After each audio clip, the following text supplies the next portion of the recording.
Bueno, muy buenas noches. Es un gusto saludarles. El día de hoy la Universidad San Marcos tiene pues el orgullo, la honra, ¿verdad? De tener la oportunidad de llevar a cabo la cátedra conmemorativa Manuel Aragón. Esta cátedra conmemorativa, pues, en específico está siendo organizada por la Escuela de Contaduría Pública de la Universidad San Marcos y tiene como título, este foro virtual tiene como título Análisis de la realidad tributaria en este año 2020. Como ustedes sabrán, asistentes que conforman en este momento pues una población de estudiantes, personal administrativo y docente también de la universidad. La realidad tributaria del país es algo pues que nos tiene muy pendientes, ¿verdad? Preocupados también y que al mismo tiempo representa un reto enorme, que es entender, ¿verdad? Realmente qué es lo que está atravesando el país. Por este motivo, tenemos el gusto de contar con la presencia de dos profesionales en la materia que nos van a poder hablar específicamente sobre cuatro tópicos que vamos a irlos desarrollando uno a uno, que son la señora Silvia González, Partner Tax and Legal de Grant Thornton, y don Jorge Chinchilla Castro, socio de impuestos y legal de Crown CR. Ambos, eh, junto con estos dos profesionales, vamos a poder desarrollar y profundizar un poco en estos cuatro pilares que la Escuela de Contaduría Pública ha definido como los más importantes para poder, repito y subrayo, entender la situación que está atravesando el país en este momento a nivel de impuestos. Es un tema que se habla todos los días, que los noticieros le brindan cobertura también todos los días. Sin embargo, al ser algo tan técnico, se hará pues un esfuerzo bastante sustancial para poder transformarlo en algo pues más que entendible aún, que sea productivo para poder pues tener una noción completa y correcta de lo que está sucediendo a nivel tributario.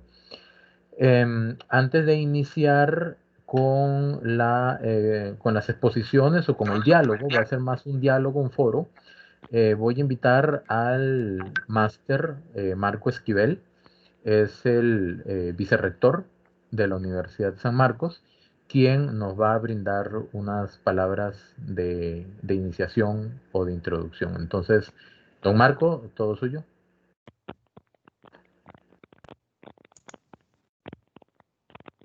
Bueno, buenas noches. En nombre de la Universidad de San Marcos y en particular de la dirección de la carrera de Contaduría Pública, tanto para toda la comunidad universitaria que nos acompaña hoy, como también estudiantes en Colombia y estudiantes en Panamá, le damos la más cordial bienvenida a la cátedra conmemorativa del profesor Manuel Aragón Quesada.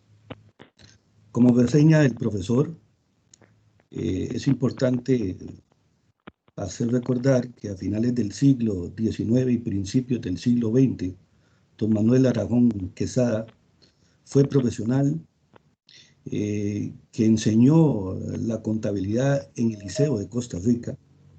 También fue director de la Escuela de Comercio del Liceo de Costa Rica, padre de la formación contable en este país, al capacitar la base de profesionales que dio inicio a la profesión aquí en el país, pero también fue docente muy inspirador y con alta vocación de servicio. Combinó el ejercicio de la enseñanza con la experiencia, siendo secretario de la Alta Comisión Financiera Internacional, contador particular del presidente de la República, Próspero Fernández Oriamuno, director de la Oficina de Estadística, director de la Oficina de Contabilidad Nacional, ministro de Hacienda en 2 oportunidades y de Comercio, entre otros cargos importantes que ocupó de su profesión. También ocupó cargos políticos, don Manuel. Entre los que se destaca en 3 oportunidades fue diputado y presidente de la Asamblea Legislativa y secretario del Estado en 2 gobiernos diferentes. Su conocimiento político, estadístico y contable inspiran continuar precisamente estudiando de forma imparcial y apolítica las ciencias contables que imperan en el país y también en el mundo. Don Manuel fallece en el año 1921, un año antes de que se fundara la Escuela de Comercio Manuel Aragón, que lleva su nombre como una gratitud que quiso darle su fundador, don Andrés Bozacano, a su querido profesor de contabilidad. Esta Escuela de Comercio es la que da origen a nuestra universidad, que desde ese entonces hasta la fecha ha tenido la Escuela de Contaduría Pública y ha podido extender la formación en diferentes niveles de grado. Sin más que agradecerle a los dos expertos que nos abren esta cátedra, como es el máster Jorge Chinchilla y la máster Silvia González, por la anuencia de aportarnos estos valiosos conocimientos en este análisis que haremos esta noche de la realidad tributaria. Bienvenidos y espero que le demos mucho provecho a este análisis. Les agradecemos mucho. Muchísimas gracias, don Marco. Ya con esto pues contextualizamos realmente por qué se titula, ¿verdad?, esta charla Manuel Aragón, ¿verdad?, esta cátedra. Y ya con ese conocimiento pues entraríamos a desarrollar el tema, no sin antes hacer una solicitud muy especial. En este momento, en el chat de esta videoconferencia en Teams, las compañeras Dayana Araya y Eugenia Pérez nos van a ayudar compartiendo el enlace de un formulario que es muy importante para la universidad, que por favor lo puedan llenar. Es básicamente como una lista de asistencia, y de esa manera se les puede tener o se les puede avisar en determinado momento cuando se vaya a organizar alguna otra charla o evento que podría ser pues de interés y de mucha utilidad para ustedes. Entonces en cualquier momento van a ver el enlace de ese formulario que se publica en el chat de Teams para que por favor lo puedan llenar. Ahora sí, vamos a entrar en temática. Don Jorge y doña Silvia, muy buenas noches y muchísimas gracias por su asistencia virtual, ¿verdad? Porque ahora todo es virtual. Entonces, por su asistencia y principalmente pues por compartir el conocimiento de ustedes en algo pues que es una responsabilidad para la sociedad entender qué se está viviendo y por qué y para qué, ¿verdad? ¿Para qué entender todo lo que estamos atravesando en este momento? El primer tema sería, y esto enfocado en la creación de tributos para solventar los gastos públicos, ¿verdad? O sea, entendiendo de que los tributos, los impuestos se crean para poder financiar al gobierno, ¿verdad? Sobre eso, la pregunta sería, ¿son necesarios más tributos a la luz de los eventos por el COVID-19, en la opinión de ustedes? Y a los asistentes, primero que todo, si alguien tiene por ahí el micrófono encendido, de repente por ahí apagarlo, nada más, por aquello, porfa. Si eventualmente tuvieran alguna consulta sobre este primer eje temático, lo pueden escribir en el chat y con muchísimo gusto vamos a desarrollarlo en su debido momento. Entonces, esta primera ronda abriría con esta pregunta: ¿son necesarios más tributos a la luz de los eventos del COVID-19? Esto en el contexto, en el entendido de que los tributos sirven justamente pues para financiar al gobierno. Entonces, no sé quién desea iniciar, doña Silvia, don Jorge. No sé si doña Silvia quiere empezar, no tengo problema. Muchas gracias, buenas noches. Buenas noches. Muy agradecidos con la Universidad San Marcos por la invitación, y efectivamente vamos a tener ahora una conversación pues de mucho interés últimamente con todo el tema del déficit fiscal, ¿verdad? Y el tema de los impuestos que la verdad a todos nos asustan, más allá nosotros que nos dedicamos a esto todos los días. En realidad como ciudadano también nos preocupa mucho pues todo lo que se conversa en medios y bueno, y obviamente las acciones que ha utilizado el gobierno a la fecha en la toma de decisiones. En cuanto a la consulta específica que nos realiza don Richard, pues bajo mi humilde criterio, pues no debería ser necesario crear nuevos tributos. Si bien estamos más bien pensando en una reactivación económica en vista de todas las consecuencias que la pandemia más bien ha traído, y además que ya veníamos con algún tipo de recesión en años anteriores, donde se había disminuido el consumo, que al final también se va a representar en recaudación, bajo este panorama. Creo yo que ya nosotros como país habíamos hecho una negociación en 2018-2019 cuando fue la aprobación de la ley de fortalecimiento de las finanzas públicas, que a la vez vino a traernos nuevos ya impuestos, como es el impuesto al valor agregado, que vino a ser una reforma muy integral y donde vino a ampliar mucho los gravamen, ya no solo a las mercancías, sino que ya lo amplió a bienes y servicios. También vino a incorporar en el impuesto sobre la renta lo que es el capítulo 11, que nos vino a incorporar también un nuevo concepto de cédula o de impuesto, que fueron las rentas de capital y lo que fueron las ganancias y pérdidas de capital, que antes no las teníamos dentro, digamos, de los supuestos gravables.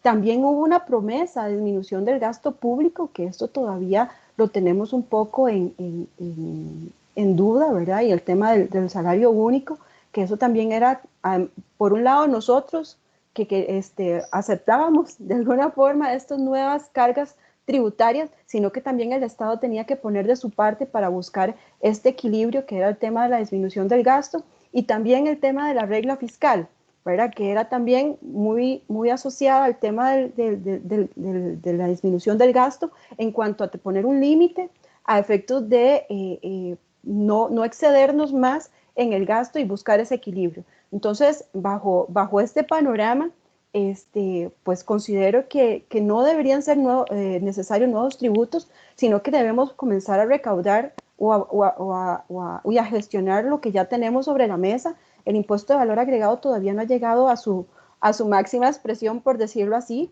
Todavía tenemos transitorios donde tenemos tarifas escalonadas o exoneraciones, como es el tema de la construcción, lo que fueron algunos servicios de turismo, todavía la canasta básica, a pesar que comenzamos ya con una tarifa reducida en el tema del IVA con el 1%, no tiene también un tope para efectos de que el Estado también vuelva a replantear el tema del cobro bajo este criterio.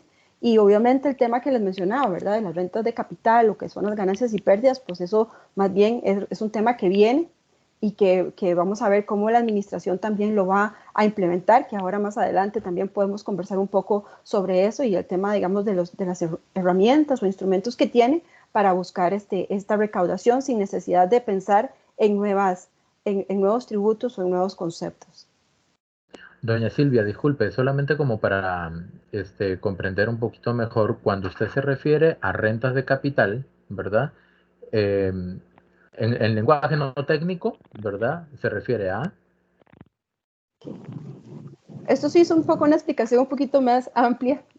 Con la reforma que se dio con la Ley de Fortalecimiento de las Finanzas Públicas, se incorporó un capítulo nuevo que viene a gravar rentas en las ganancias, digamos, de capital que no existían antes, porque tendrían que estar grabadas solamente cuando existía algún tipo de habitualidad por parte del contribuyente. Y estas rentas de capital se dividen en mobiliarias e inmobiliarias. Se creó un nuevo régimen para quienes se dedican al alquiler de bienes inmuebles, que tienen una forma de tributación diferente. También están las rentas de capital mobiliario, donde se incluyeron todo lo que son retenciones únicas que se dan en el tema de pagos de intereses en certificados a plazo, en intereses en préstamos, en algunos otros conceptos, dividendos que antes tenían, digamos, otro tratamiento o tenían otra nomenclatura, digamos, legal o concepto tributario. Y lo que son rentas y ganancias de capital, ¿verdad? Eso no estaba grabado del todo. De pronto si vendíamos un título valor, de pronto si vendíamos una propiedad, algunos conceptos de esta naturaleza que antes, si no eran habituales por el contribuyente, o sea, si no era, por ejemplo, una empresa que se dedicaba al desarrollo inmobiliario y que vendía propiedades, si uno tenía una una propiedad adicional a la digamos, a la casa de habitación y tenía propiedades para vender, si vendía por una única vez, esa ganancia entre el precio de adquisición y el precio de venta no estaba grabado con este impuesto, ahora sí. Entonces, mucho de las herramientas que la administración ahora está buscando con registro de transparencia y beneficiarios finales, ahorita se están haciendo varias verificaciones por la adquisición de propiedades o sociedades que están inactivas, que eso también tiene todo un tratamiento. Es un impuesto que viene a ponerse sobre la mesa y que además va a representar recaudación para el Estado. Perfecto, muchísimas gracias. De repente, como ejemplo nada más, si no me equivoco, la retención que se hacía por renta de un certificado a plazo era de 8% y después de la reforma tributaria pasó a 15%, si no me equivoco. Ese es como un ejemplo de lo que usted se refiere con ese tipo de retenciones. Sí, correcto. Okay, fueron muchísimas algunas gracias. tarifas, obviamente algunas clasificaciones o condiciones, pero digamos Escalón. eso fue. Igual Perfecto. también una inversión en un fondo de inversión, antes estaba grabado con un 15% y ahora está grabado con un 15%. Entonces ya ahí vea cómo se ve reflejado un aumento en el impuesto que ya está, ¿verdad? Sin necesidad de buscar uno nuevo. Excelente, excelente. Muchísimas gracias, doña Silvia. Don Jorge, misma pregunta. ¿Son necesarios nuevos impuestos? Bien, sí. Muchísimas gracias y un saludo a todos, doña Silvia, don Marco, don Richard, y a los que nos escuchan. La realidad, yo coincido en que la respuesta usual debería ser no, y básicamente igual considero que venimos de una modificación muy reciente que ya ampliaba efectivamente la base impositiva del país y que es demasiado reciente, que incluso, como lo decía doña Silvia, ni siquiera ha llegado a madurar su aplicación. No podemos hablar de que ya es una ley que esté madura y en plena aplicación, porque no es cierto. Y en consecuencia, estamos apenas entonces en un proceso de cambio y hablar de nuevos impuestos es definitivamente entorpecer demasiado el proceso de acomodo del sector económico, ¿verdad? Porque le estás imponiendo situaciones cambiantes en plazos tan cortos que no permites que la parte productiva del país realmente se ajuste y se acomode a los cambios incluso de hace apenas 2 años.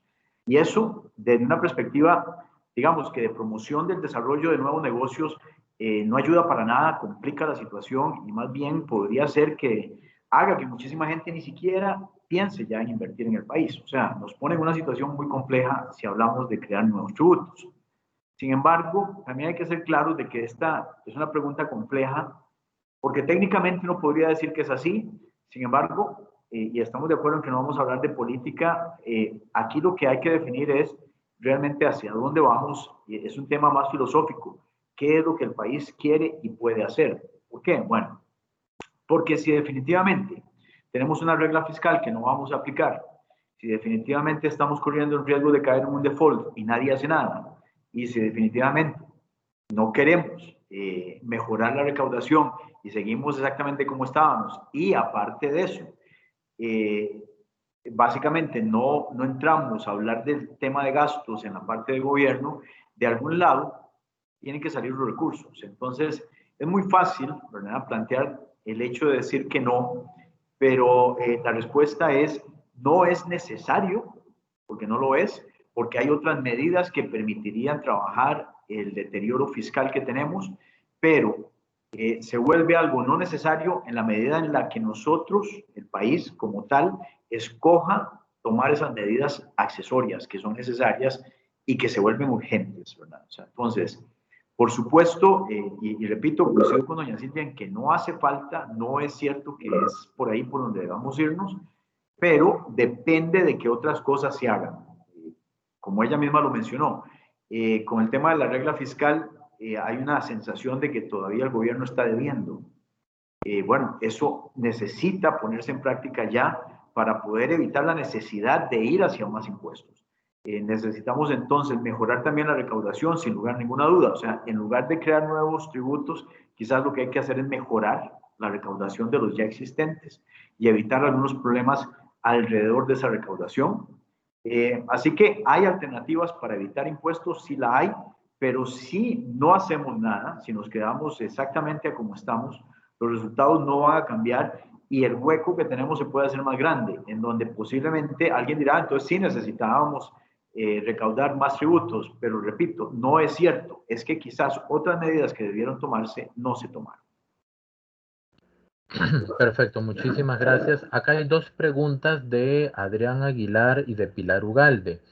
Antes de formularlas, para pues englobar esta primera parte de la charla, quisiera lanzarles una pregunta yo, siendo como abogado del diablo, digamos, ¿ok? Por ejemplo,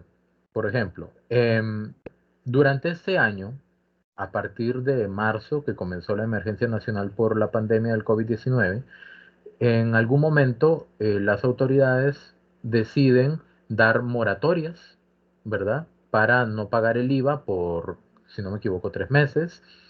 Los cierres de locales por el tema propiamente de la crisis de la pandemia ocasiona de que haya menos movilidad en la economía, o sea, hay menos compras, hay menos IVA que se recauda. Si hay menos IVA, va a haber menos renta que pagar a final de año, ¿verdad? ¿Cómo subsanar eso? Y no estoy diciendo o encaminando la pregunta hacia la creación de nuevos impuestos para cubrir el hueco que se está dejando por no cobrar suficiente renta y suficiente IVA este año. Pero ¿cómo subsanarlo entonces? Bien, bueno, empiezo. Me parece que en realidad, bueno, estamos hablando de una cátedra de contabilidad, ya nos vamos a meter un poquito en temas de, digamos, contables y económicos, en el fondo más económicos que otra cosa.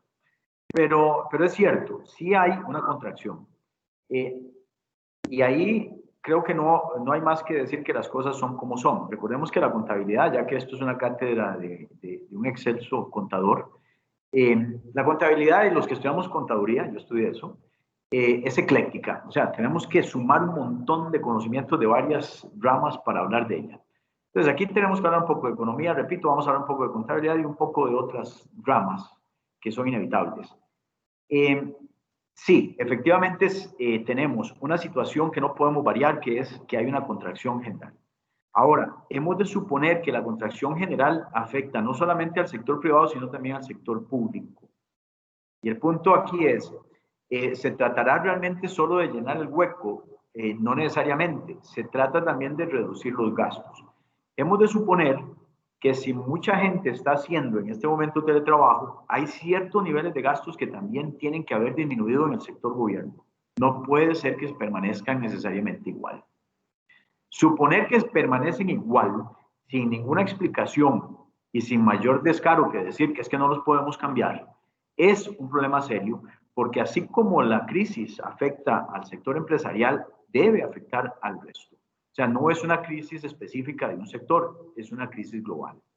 Y como tal, entonces, usar eso como un criterio de que porque efectivamente hubo esta recesión, el gobierno recibe menos y hay que ver de dónde se busca para llenar el hueco, significa partir de una premisa falsa porque estamos dejando también el tamaño del gobierno idéntico como si estuviera antes de la crisis. Pero resulta que el gobierno también está en la crisis y tiene que tomar medidas dentro de la crisis que estén de acuerdo con el nivel en el que la crisis le afectó. Ahí es en donde está el problema. O sea, no podemos, repito entonces, ver esta crisis como si estuviera afectando solo un lado de la ecuación y el otro no. Y ahí es en donde tenemos un problema. No, nada Perfecto, más. doña Silvia. Sí, Sí. justamente si quería agregar algo. No, totalmente de acuerdo con don Jorge y poco que adicionar, pero efectivamente creo que también en el momento que se tomó la decisión y la aprobación de la ley de alivio fiscal, o sea, no creo que lo veamos como un pecado en ese momento, ¿verdad? Por el tema fiscal, más bien fue una necesidad y tal vez fue una buena decisión porque estábamos comenzando con este tema de la pandemia y efectivamente estaba afectando al sector económico fuertemente. ¿Verdad? También creo que más allá del tema de la ley de alivio fiscal que permitió pues no evitar el pago porque el cobro se mantiene y hay tiempo hasta diciembre de este año para pagar, o sea, tampoco es que se les perdonó las deudas, los contribuyentes que se acogieron a este tipo o estas modalidades, pues todavía tienen ahí pendiente su cuenta y tiene que ver cómo la honra, que también la administración facilite el tema de los arreglos o el tema de poder entender al contribuyente y de pagar, ¿verdad? Porque más bien ante esta crisis hemos visto una administración muy más bien agresiva en cuanto a la forma en que están atendiendo al contribuyente para abrirle la puerta para buscar formas de pago, ¿verdad? Yo creo que en veces los contribuyentes se ven o los pintan como los evasores, como los malos, como demás, pero sin embargo, uno que asesora se da cuenta que las empresas están más bien viendo cómo también salen nadando, ¿verdad? O salen a flote con toda esta situación y que quieren honrar sus deudas y están tratando de ver cómo se arreglan, pero la administración también está cerrando puertas, está siendo, como les digo, muy agresiva en temas de cobro, y que también tenemos que equilibrarlo, ¿verdad? Como le digo, no es que vayan a perdonar, no es que vayan a buscar cómo castigar más al contribuyente, sino más bien facilitarle y como les digo, que tampoco fue un tema de que se perdonaron, ¿verdad? Que están ahí esas cuentas pendientes y que hay un esfuerzo importante, no solamente para las que estuvieron dentro de la ley, ¿verdad? Porque también se está dando el tema de que el asunto continuó, ¿verdad? Todo esto sobrepasó todas las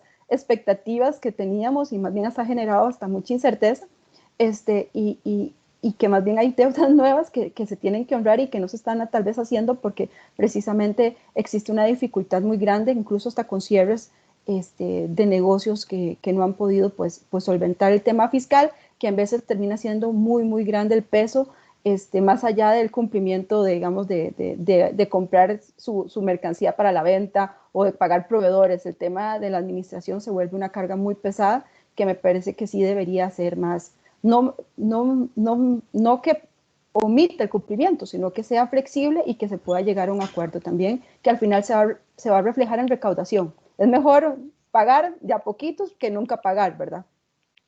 Perfecto, muchas gracias, doña Silvia. Y aprovecho ya que está ahí porque hay dos preguntas para usted. Se las voy a hacer juntas. ¿Está bien? Dice, buenas noches, doña Silvia. Esta la hace Adrián Aguilar. Me gustaría saber cuál es su punto de vista con el nuevo proyecto aprobado en primer debate denominado Hacienda Digital. Creo que ya habían mencionado algo. ¿Cree que esto brindará más transparencia y será la mejor vía para la recaudación? Y del mismo modo le pregunta Pilar Ugalde, ¿cuál es su planteamiento? Ah, no, doña Silvia, su planteamiento es que no es necesario más impuestos y estoy de acuerdo, pero ¿qué considera usted que nuestra autoridad considera que sí es necesario? ¿Cuál percepción es la que ellos no ven? En relación con Hacienda Digital, efectivamente hoy se estaba aprobando este proyecto en primer debate. Busca en realidad una implementación integral de los sistemas digitales. O sea, esto está, bueno, de hecho soy muy partidaria del tema de las plataformas tecnológicas para el cumplimiento fiscal, pero aquí, a pesar de que nosotros hemos hecho un esfuerzo muy grande, creo que todavía falta mucha integración y mucho control, incluso hasta en las mismas administraciones.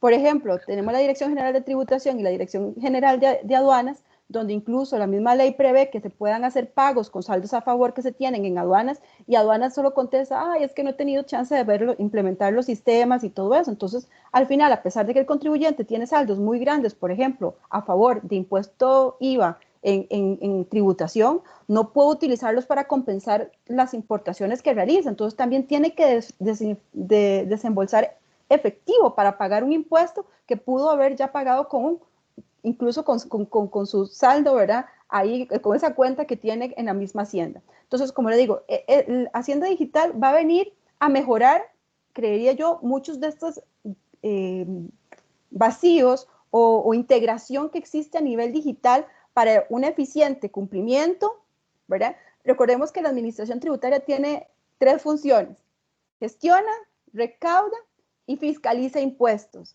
Entonces lo que tratan de hacer es integrar como estos 3 objetivos dentro de todo este proyecto, y además también van a controlar, o en principio va a incorporar temas del control del gasto. Entonces uno podría decir que eso va a ser excelente, ¿verdad? pero también hay que tener cuidado y eso es algo que vamos a tener que ir viendo a cómo vaya avanzando esto, porque también habla de temas automatizados donde más bien quieren evitar el contacto del contribuyente con los funcionarios o con la administración tributaria, ¿verdad? Entonces ahí es donde comienzan temas, uno comienza a pensar y a imaginar cosas como que de pronto su declaración de renta va a llegar en borrador a su correo electrónico para que usted le haga su conciliación fiscal y ya casi que es solo para ir a presentarla o pagarla, cosa que tal vez eso nos vamos a sentir invadidos en el tema de porque ya la administración va a tener una minería y un cruce de información importante que va a permitir incluso hacer esto de forma automática, ¿verdad? Es una mejora, es un paso adelante, sí, está relacionado con el tema digital, con transformación digital, pero habría que ver, ¿verdad? Como le digo, incluso hay temas que, bueno, yo soy más bien del área legal, yo soy abogada, entonces yo me preocupo por el tema del debido proceso, cómo puedo yo defenderme, cómo puedo yo descartar algo, cómo puedo ir a pedir es que esto está mal conciliado, que esto no suma de esa forma, ¿verdad? Entonces todas esas son las cosas que hay que ver cómo se van a implementar. Pero lo veo positivo, pero como le digo, vamos a ver cómo nos va en el camino. La segunda consulta era en relación con que si bien no era fácil el tema no era el tema de que yo era de la posición de que no a nuevos impuestos, pero ¿qué era el segundo tema, don Richard? Se la leo mejor. Su planteamiento es que no es necesario más impuestos y estoy de acuerdo, dice Pilar Ugalde, pero que considere usted que nuestra autoridad considera que sí es necesario, ¿cuál percepción es la que ellos no ven? Ok, bueno, creo que eso más bien fue como mi comentario tal vez anterior, que es, bueno, mi punto de vista, en cuanto a que debemos gestionar y recaudar los impuestos que tenemos, ¿verdad? De forma positiva. Pero el tema es que también se nos está dando un tema represivo como contribuyentes en la forma de pago, de cumplimiento. Tal vez ahora, más adelante, dentro de los bloques que vamos a hablar, hay temas como cómo se está aplicando el régimen sancionatorio ahora hasta por un día de atraso, ¿verdad? El tema de los estados de cuenta que no están al día, aparece uno moroso con 100 colones y eso le cierra a uno puertas para licitar, puertas para tener desembolsos con bancos, cosas de esas que yo creo que, como digo yo, tal vez el que es funcionario que está viendo esto en su sistema y está ejecutando cosas no se está percatando, digamos, tal vez de la necesidad, ¿verdad? O lo que es pagar proveedores, pagar planillas todos los días como en un negocio, ¿verdad? Entonces, es un poco de sensibilización antes de actuar, digamos, de esa forma. Perfecto, perfecto, doña Silvia. Muchísimas gracias. Vamos a cerrar esta primera ronda, este primer eje, con una pregunta doble también para don Jorge, porque usted mencionó sobre el default, ¿verdad?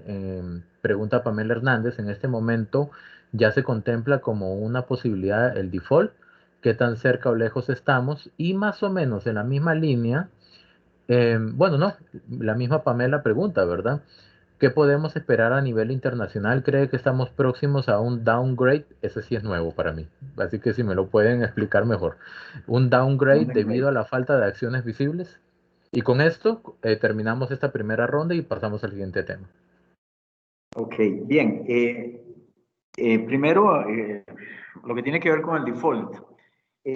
Básicamente, ayer el viceministro de egresos hizo una presentación en las mesas de diálogo en donde explicaba cuál era el vencimiento de la deuda. Y recordemos que la mayor parte de la deuda que tiene en este momento el país es deuda interna. Es la que genera más presión. Y de acuerdo con la presentación que hizo precisamente, repito, ayer el viceministro de egresos, podríamos decir que Costa Rica en este momento no tiene un alto riesgo de entrar en un default. Ya esta es una etapa que por lo menos para lo que es el 2020-2021 podríamos decir que está siendo manejada y se está superando. Esto es como, si bien tiene, digamos que alguna distancia la deuda de un país con respecto a las deudas de un banco, pues sí tiene algunas cosas que son similares. Hay temas que se pueden gestionar y que se pueden ir arreglando para evitar precisamente entrar en un default. Eso lo puede hacer tanto un país como lo puede hacer una empresa cuando sabe que tiene una deuda y hay algún vencimiento. Hay muchos mecanismos de negociación y demás que uno puede utilizar para evitar caer en un problema de default. Ya Costa Rica prácticamente lo hizo, repito, o sea, si la presentación que hizo el viceministro de egresos ayer cierta, en ese caso podríamos decir que ya eso no está ocurriendo, ¿verdad? Ya no estamos en ese default. ¿Significa esto que debemos entonces, ahora sí, ya sentirnos tranquilos? No, porque todavía siguen habiendo vencimientos para periodos posteriores y es una situación que hay que arreglar. O sea, lo único que hemos arreglado es el corto plazo, pero sí hay situaciones a largo plazo que se deben corregir. Sin embargo, pareciera también que si pudimos corregir lo que está ocurriendo en el corto plazo, no deberíamos tener mayor problema si nos enfocamos a darle seguimiento a este tema, a corregir también lo que va a pasar del 2021 en adelante. Pero no, o sea, repito, si esa información que se ha hecho pública ya es cierta, pues la respuesta es no estamos en ese riesgo. Con respecto entonces a tener una baja en la calificación, ¿verdad? Que eso sería el downgrade, que es un riesgo siempre latente, depende mucho precisamente de lo que está ocurriendo en este momento. Por supuesto que, por ejemplo, si tuviéramos un default declarado, ya abiertamente declarado, eso nos llevaría a una baja de calificación inmediata y sería un problema seriosísimo a nivel internacional. El que ya existan noticias positivas con respecto a ese riesgo del default, que, insisto, es muy reciente y todavía no podemos ver los efectos, los veremos, me imagino, la semana entrante.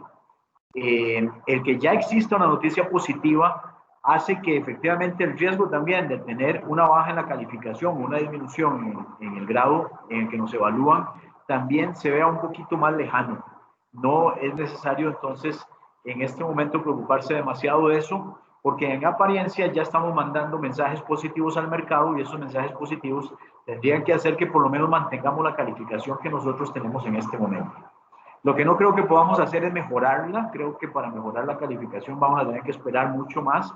Pero ya esto del default superado nos permite quedarnos más o menos en donde estamos, y el hecho de que también demos algunas señales de que otras medidas se están tomando para corregir la situación fiscal también van a hacer que mantengamos la calificación. Con respecto a esa calificación y ese downgrade, también hay que agregar precisamente lo que tiene que ver con esta digitalización en la parte de control que vamos a tener con este proyecto que se está discutiendo. ¿Por qué? Bueno, porque no se trata solamente de la intercomunicación que puedan haber entre diferentes entidades como aduanas y el Ministerio de Hacienda para fines de recaudación simple, sino que también se supone que con estos métodos vamos a poder evitar en la entrada de productos que no pagan impuestos al país, o sea que vamos a intentar evitar también que se den situaciones que en este momento afectan demasiado el sistema porque no entran dentro de la formalización del sistema y en consecuencia no se pagan los impuestos que se deberían pagar. El hacer este tipo de mejoras también lleva un mensaje positivo precisamente a las calificadoras de riesgo, que podría hacer que, repito, que nuestra calificación no solo se mantenga, sino que cuando esto se empiece a implementar, hasta mejoremos la calificación. Claro, yo coincido con lo que dice doña Silvia. Para mí es un proyecto que todavía está muy tierno, ¿verdad? O sea, creo que tiene que revisarse un poquito más realmente cuál va a ser su alcance.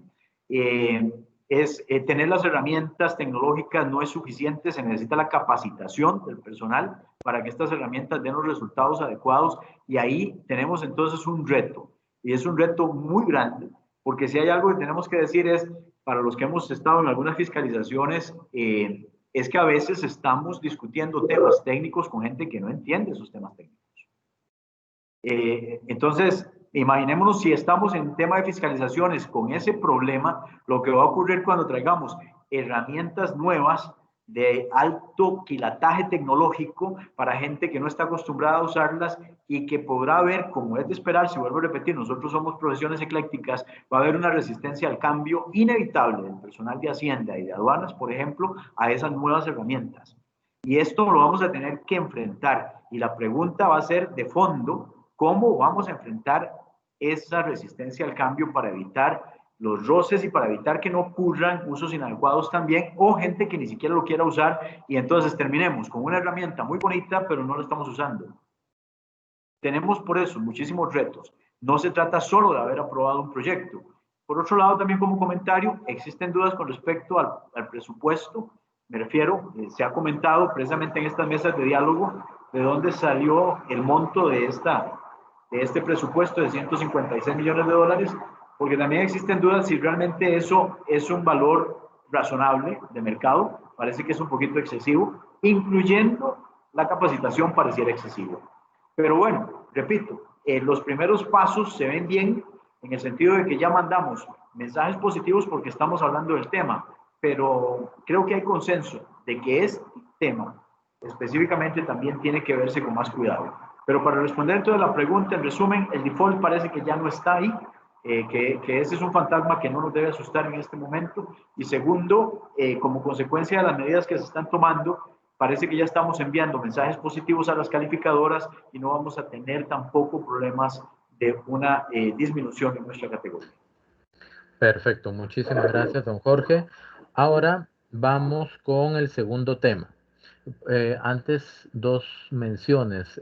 Jesús Alfredo Nieto lanzó una pregunta por ahí, ahí la tengo pendiente, ahorita la lanzamos, ¿verdad? Para cerrar este primer ciclo. Y el segundo anuncio es de que por ahí la compañera Dayana volvió a compartir el formulario para quienes se van incorporando y puedan llenarlo. Es la lista de asistencia porque es muy importante, ya que de esa manera se les puede avisar a futuro sobre nuevas charlas que se van a realizar o que se van a llevar a cabo, que pueden ser también de mucha utilidad. Entonces, el segundo tema es el siguiente y está muy interesante por cómo se plantea. Dice, ¿cómo deben diseñarse los tributos para que cumplan sus fines? Y me parece interesante porque hay tributos o leyes también que uno quisiera saber cómo lo hicieron. ¿Cuál es el fundamento? ¿En qué se tomó en cuenta para construir una ley o un tributo para X o Y efecto, ¿verdad? Para ustedes, entonces, ¿cómo deben diseñarse los tributos para que cumplan los fines para los que fueron creados?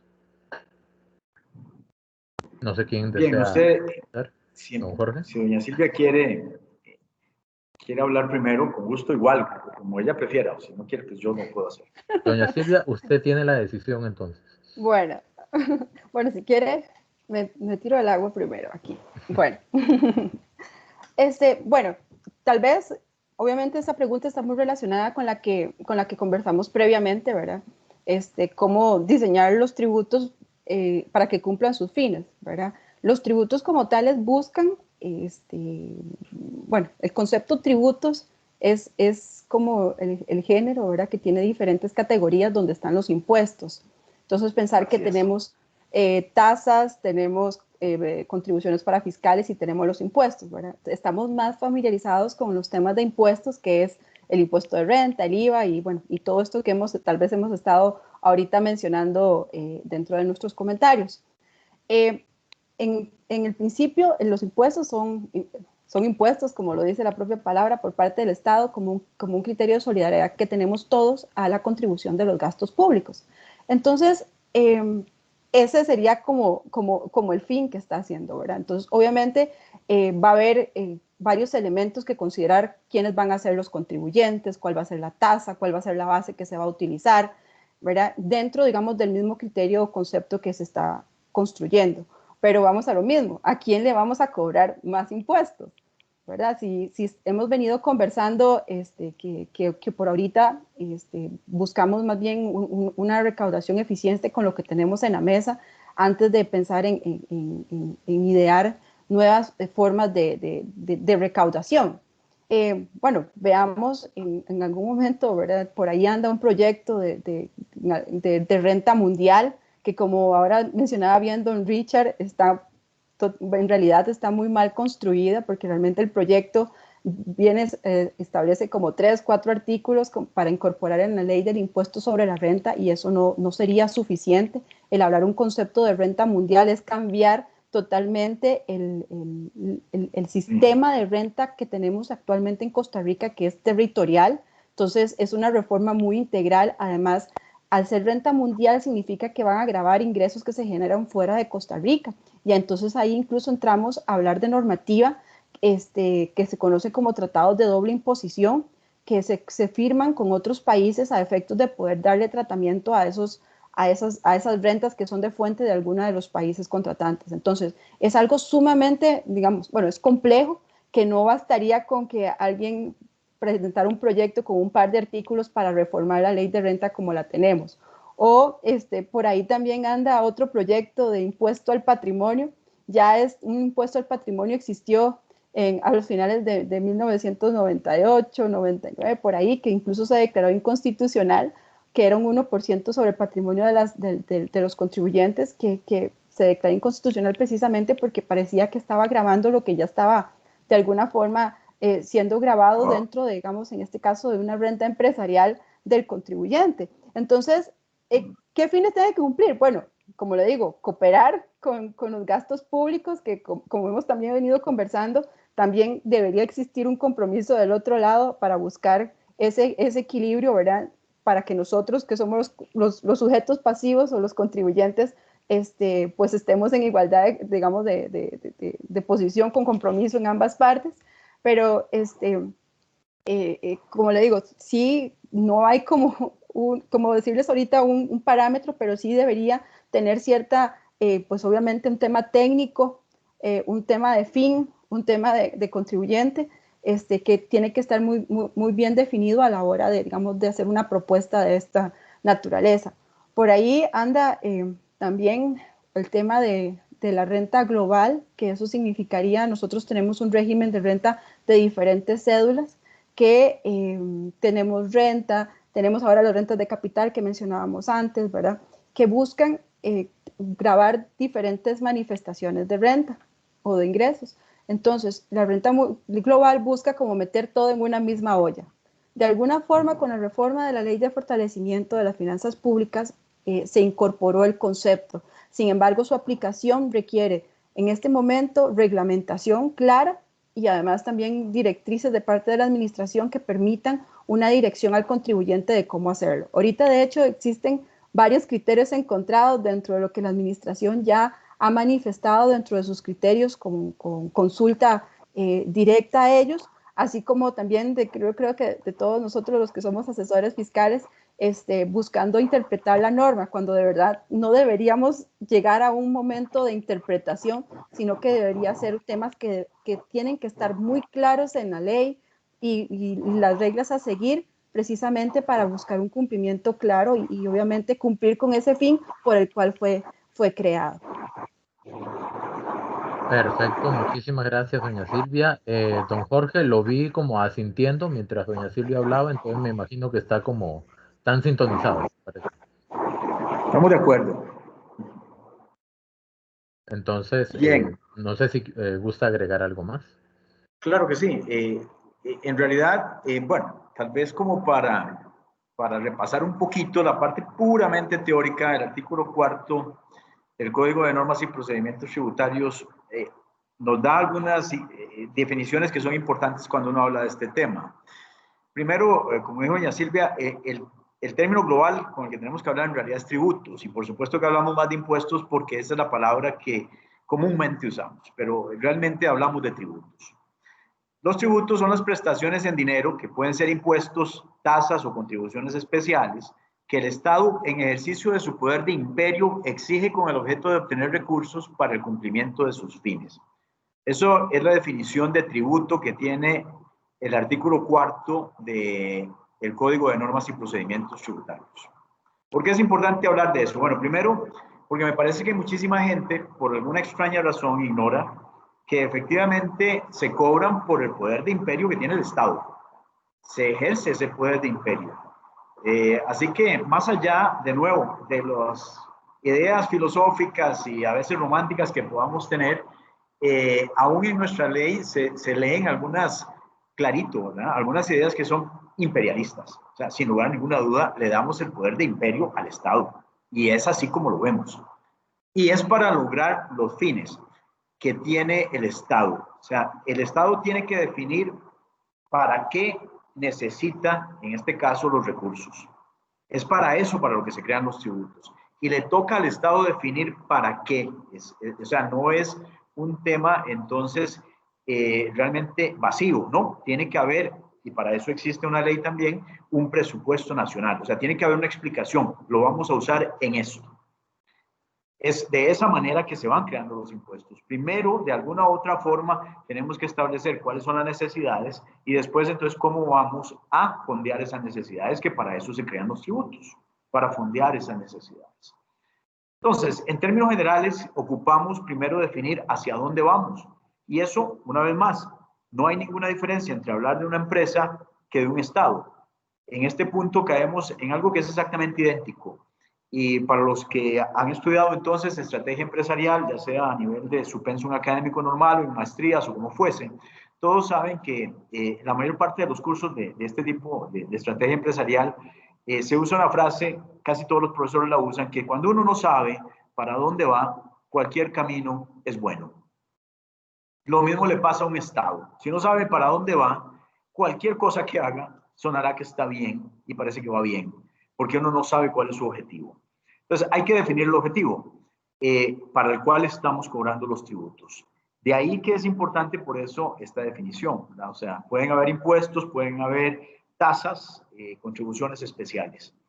En el momento en el que nos encontramos, como para poner un ejemplo, se habla muchísimo de la deuda, y se está hablando también, ya lo dijimos, de la regla fiscal, pero se habla mucho de la deuda y de que se necesitan dineros y fondos para reducir esa deuda. No es necesario, entonces, irnos solo por el tema de impuestos. Pudo, si se hubiese querido hablar del tema, pero por alguna razón nadie lo ha hablado, crearse una contribución especial para la reducción de la deuda. Sí, se podría, con el único y exclusivo fin de reducir la deuda. Sí se puede.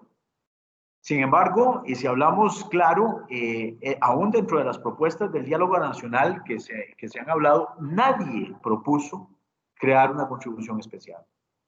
Nadie. Ni del sector empresarial, ni de los sectores sociales, ni sindicatos. Nadie. Pareciera que estas figuras son total y absolutamente ignoradas. Ignoradas ya sea al propio o ignoradas porque somos ignorantes. Al final la ignorancia también nos hace ignorar cosas, ¿o no? De ahí que las dos palabras tienen la misma raíz. Entonces, existirían muchas maneras de llegar a los fines, posiblemente que sí, pero repito, por ejemplo, si la deuda ha sido uno de los problemas, podríamos, porque a la gente le está preocupando que echemos más agua a un balde que tiene un hueco, que sería que el gasto público siga creciendo, por ejemplo, si yo le echo más dinero al gasto, perdón, a la cubeta del dinero que tiene el gobierno. No serviría. Entonces, pongámosle, ¿por qué no?, a algunos recaudos un fin específico, de manera tal que no se puedan gastar para otra cosa. Sí es posible. Y repito, por extraño que parezca, dentro de los actores, ni en la Asamblea Legislativa, ni en el Poder Ejecutivo, ni en los sectores sindicalistas, ni el sector empresarial, absolutamente nadie parece que se le haya ocurrido que existen otros mecanismos. Por eso, cuando usted hizo la pregunta de si es necesario más impuestos, la respuesta para mi gusto es que no. Ahora, ¿podría ser que se necesiten otros tributos? Tal vez sí, y podríamos llegar a un consenso un poquito más sencillo, que habláramos no tanto de impuestos como de tributos, porque podríamos hablar de contribuciones especiales un poco más específicas. En fin, ¿qué se necesita entonces para crear? Yo no diría entonces impuestos, sino en general tributos. Tener claro para qué los queremos. Tener claro para qué necesitamos esos tributos es la primera cosa que tenemos que responder, que creo que ha sido uno de los problemas que hemos tenido en los últimos años. Se habla mucho del tema, pero no hay suficiente claridad de hacia dónde vamos y realmente cuándo vamos a cumplir. Como se ha dicho, hay muchísimas dudas de que se esté cumpliendo la regla fiscal y eso crea un descontento. Ese era un acuerdo que habíamos tenido como país, que debía cumplirse. Sí, vamos a pagar más impuestos, como dijo doña Silvia, hemos aumentado la base, ya ahora estamos grabando cosas que antes no se grababan, las ganancias de capital, por ejemplo. Sí, todo eso está muy bien, pero necesitamos también que la otra parte cumpla lo que se había prometido en la mesa de negociación. Y existe un cierto sentimiento de que por ahí no estamos yendo todavía. Ok, muchas gracias, don Jorge. Para cerrar esta segunda ronda, les voy a lanzar a ambos una pregunta que nos había quedado pendiente de Jesús Nieto de la ronda anterior. Dice, ¿consideran ustedes que con la creación del capítulo 11 aumentó la evasión y elusión fiscal, esto principalmente con el punto de renta de capital inmobiliario? Bien, si gusta, para no seguir tirándole la pelota a doña Silvia, empiezo yo. Ok. Personalmente creo que no. Primero porque ese era un tema que al no estar cubierto anteriormente, por el contrario, muchísima gente tenía estas transacciones y nunca las reportaba y no pagaba. Mientras que ahora hay mayor conciencia de que así es y entonces hay gente que está pagando. Así que me parece que todo lo contrario, hay ingresos frescos en este momento porque sí hay muchas transacciones que están generando ganancia de capital a pesar de la crisis y demás, que en este momento están generando ingresos nuevos que no se tenían en el pasado y en consecuencia me parece que no es posible hablar de que estemos en ese punto, específicamente el capítulo 11, en un tema de ilusión y evasión, y creo que hay plena conciencia de los actores de que hay que pagarlo. Posiblemente, estoy de acuerdo, si buscamos encontraremos alguna gente que no haya cumplido, pero por lo menos, y estoy seguro que doña Silvia también tiene que tener la misma experiencia, la mayor parte de las personas que nosotros atendemos y los clientes que tenemos son conscientes de esto y han llegado a buscar la forma de darle cumplimiento a esta nueva regulación.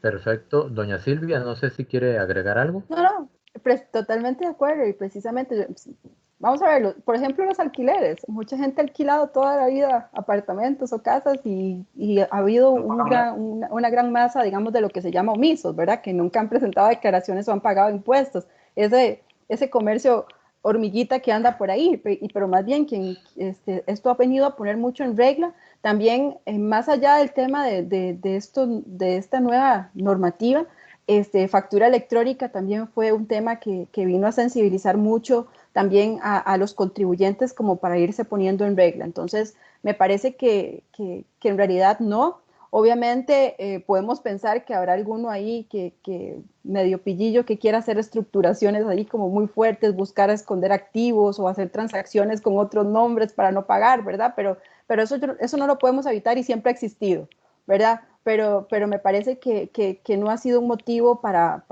buscar evasión o mantener un tema de incumplimientos, y más bien la gente ahora ha sido más consciente y más bien quieren que las transacciones sean muy transparentes y valor de mercado y esas cosas porque más bien a futuro les va a generar más bien gravámenes mucho más altos si no cumplen, digamos, con los registros y con cumplimiento desde el principio. Perfecto, muchísimas gracias. Acá hay una pregunta de Adrián Aguilar, pero que calza, me parece perfecto con el tercer tema que vamos a desarrollar a partir de ahorita. Dice, a razón de las medidas de recaudación y control que ha tomado la administración tributaria en estos tiempos, ¿verdad? Recordemos de que estamos centrándonos en el año 2020, un año memorable e inolvidable para todos, ¿verdad? ¿Cuáles han sido las acciones de la administración tributaria para mejorar la recaudación y el control en este año? Esa es la pregunta eje. Y me gustaría de una vez amarrarla con el comentario y la pregunta de Adrián Aguilar, que dice, de la mano con la recaudación, el Estado analiza realizar recortes del gasto público, afectando directamente a muchas de las poblaciones vulnerables con los recortes del presupuesto de muchas instituciones. ¿Cómo podemos canalizar los ajustes sin tener que afectar la función que realizan estas instituciones? Entonces, no sé si seguimos la tónica que don Jorge le da la palabra a doña Silvia o doña Silvia se la da a don Jorge. Yo le voy a dar la palabra a don Jorge. Perfecto. Acá hay igualdad y equidad. Don Jorge, por favor. Totalmente, me parece perfecto eso. Muy bien. Bueno, la administración tributaria obviamente vio afectadas sus funciones como resultado de las medidas sanitarias que se han tomado. Empecemos por ahí. O sea, la fiscalización ha cambiado. Y obviamente ahora es muchísimo más remota y si hemos notado un cambio, se están usando un poquito más la tecnología, efectivamente el cruce de información, informaciones de diferentes bases de datos, y eso es sin lugar a ninguna duda notorio. Eso es lo que ha venido haciendo. Pero entonces hay que aclarar, ¿sigue fiscalizando? Sí, sigue fiscalizando. Ya no es tanto in situ, también, efectivamente. Son un poquito más entonces a la distancia y están utilizando entonces un poco más la tecnología y el cruce de información de diferentes bases de datos. No todas son necesariamente generadas, por ejemplo, por facturación electrónica. Están cruzando información con aduanas o con otras fuentes. como siempre, la de 151 es lo que alguien más haya declarado y que represente una diferencia significativa entre lo que yo declaré, pero se ha notado un aumento en ese tipo de fiscalizaciones que son abreviadas, básicamente, ¿verdad? Son un procedimiento que siempre ha existido, pero que ahora también está más de moda precisamente por estas medidas sanitarias que están vigentes. Así que efectivamente hay que reconocer que sí ha cambiado un poquito el modus operandi de la administración tributaria en estos tiempos, pero que sigue fiscalizando y que va precisamente por donde el proyecto de Hacienda Digital los va a llevar, o sea, que es a un mejor uso de la información que de por sí ya tienen. Básicamente por ahí es por donde anda. Porque la información en realidad ha estado ahí durante muchísimos años. Tengo que reconocer que ahora lo que están haciendo es aprendiendo un poquito más a usarla. Y todavía les falta avanzar en ese conocimiento y en ese aprendizaje, pero por lo menos tengo que reconocer que están mejorando en cuanto al uso de la información. En cuanto a las conclusiones y a las interpretaciones de la información, como lo dije hace un rato, creo que tenemos problemas. Porque una cosa es que me llegue la información y otra cosa es que yo la sepa usar y que la sepa interpretar en forma adecuada. Son dos cosas absolutamente diferentes. Entonces, sí tenemos un mejoramiento en el acceso a la información, pero en la forma en la que se interpreta y se está usando y se está manejando, creo que nos sigue quedando debiendo. Siguen llegando a conclusiones muy ligeras. Falta análisis, me parece. Y este es un tema que también se ha venido conversando, no es un tema nuevo, incluso en las mesas de diálogo que han habido en estos días, que promueve el gobierno, también se ha hablado un poquito de la formación que es necesaria en el personal que está haciendo fiscalización, porque a muchos nos ha pasado que tenemos que discutir algunos temas que son un poquito técnicos con gente que no domina, ya sea temas contables o si estamos hablando de temas muy técnicos de producción de un bien que no dominan la parte ingenieril de ese bien. Sin embargo, ellos llegan a conclusiones muy livianas y muy simples, ¿no? Sobre un tema que puede ser más complejo y quieren sacar de ahí un poco de aumento de impuestos. Y uno dice, mira, pero eso no es así. No es como lo estás interpretando. Hay un error en la interpretación. Y aún así llegamos, en algunos casos ya nos pasó, hasta un contencioso por errores en interpretaciones y no necesariamente porque haya habido un incumplimiento real, sino por una interpretación pura y simple. Pero bueno, eso es un tema inevitable, como lo acaba de decir también doña Silvia. O sea, no podemos escapar de que hay gente que intenta hacer algunas estructuras agresivas y un poco tiradas hacia un ladito para no pagar impuestos. Sí, eso existe. Pero también, como existe esa gente, existe en la administración tributaria gente que quiere interpretar siempre las cosas de manera tal que tiene que haber un cobro sí o sí, porque todos los sujetos pasivos somos evasores por definición, según ellos. O sea, hay funcionarios que piensan de esa manera. Entonces, así como hay extremos en un lado de la ecuación, hay extremos en el otro, en donde, repito, a todos nos ven como lo peor y definitivamente cada vez que vamos a lidiar con uno de estos fiscalizadores, auditores, casi que cuando entramos, lo primero es que nos hacen un exorcismo porque lo que están viendo es al diablo, ¿verdad? Cada vez que entramos, porque todos nosotros somos el diablo, no pagamos impuestos. Entonces, hay que tener ahí mucho cuidado. Sí ha mejorado, y repito, sin embargo, es necesario mejorar la interpretación y manejo de la información, porque me parece que ahí hay un problema serio. Con respecto a la pregunta, no sé si la vemos de una vez o primero hablamos de la pregunta suya, don Richard, y después la del muchacho que preguntó. Como gusta, don Jorge. Bueno, si gusta, me repite la pregunta para no dejar de lado porque era un poquito larga. Sí, claro. Viene el planteamiento primero de Adrián Aguilar. Dice, de la mano con la recaudación, el Estado analiza realizar recortes del gasto público, afectando directamente a muchas de las poblaciones vulnerables del país, con los recortes del presupuesto de muchas instituciones. ¿Cómo podemos canalizar los ajustes sin tener que afectar la función que realizan estas instituciones? Esa es una pregunta buenísima. Ya, claro, va a un nivel diferente. Ya ni siquiera estamos hablando en sí de recaudación, pero me parece que es una pregunta muy válida porque es una preocupación de todos.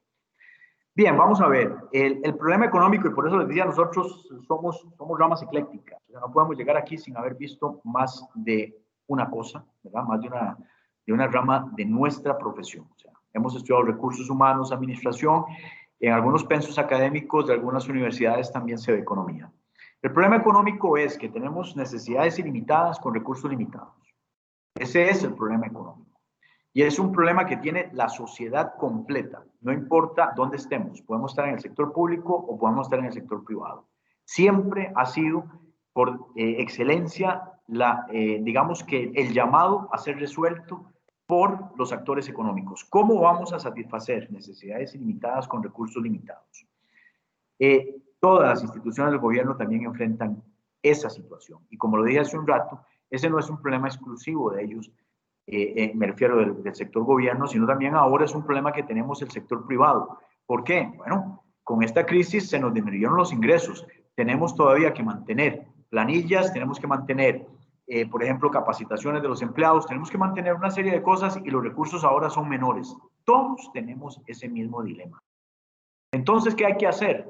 Lo mismo que estamos haciendo en el sector privado lo tiene que hacer el sector gobierno. Tiene que priorizar. La respuesta a la pregunta es, tenemos que priorizar.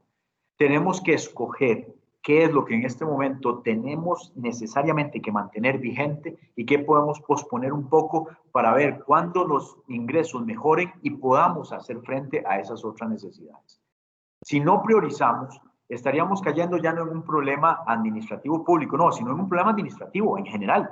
Nadie que se precie de ser un buen administrador deja de priorizar, de poner en su lista qué es lo primero, qué es lo indispensable y qué es incluso lo que no se puede negociar, incluso, porque hay cosas que son imposibles de negociar. Entonces, es un dilema que enfrentamos todos los negocios, enfrentamos todas las empresas hoy, todas las personas que tenemos negocios lo enfrentamos y el gobierno también. Es un problema de todos y nos toca priorizar y empezar a determinar cuál es el objetivo, como lo dije hace un rato, hacia dónde vamos para definir cómo vamos a llegar ahí y reconocer que la pandemia nos afectó sí o sí. Si me gusta o no, no hay ninguna diferencia. Tengo que tomar estas medidas y voy a tener que priorizar. Porque aquí no se trata de escoger. Esta es una realidad mundial, ni siquiera afecta solo a Costa Rica. Por ejemplo, se habla de dinamizar la economía, pero yo no puedo hablar de dinamizar la economía de Costa Rica sin hacer un análisis de qué está pasando en el resto del mundo. En este momento es una crisis mundial.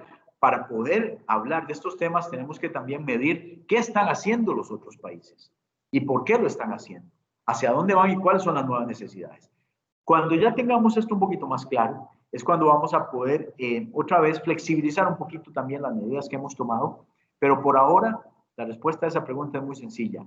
Nos toca cumplir con lo que todos los que hemos estudiado, ya sea de alguna otra manera, porque sea, o algún curso de administración, todos lo sabemos. Los administradores en algún momento tienen que tomar decisiones. El Ejecutivo en este momento tiene que tomar decisiones y en el caso de la Asamblea Legislativa, que sería lo similar a decir la Asamblea de Accionistas de una empresa, también a ellos les toca ahora tomar decisiones, como lo haría cualquier empresa que tiene un sano gobierno corporativo. Y no son fáciles de tomar. Ninguna de las decisiones en una crisis son fáciles. ¿Por qué? Porque si no, entonces no estaríamos en una crisis. Una de las dos sería mentira. Entonces, todas las decisiones que vamos a tomar en estos tiempos son complicadas, requieren de mucha atención, de mucha preparación, pero inevitablemente tenemos que aceptar que estamos en esta situación y vamos a tener que enfrentar. Muy bien, don Jorge, muchísimas gracias. Doña Silvia. Gracias.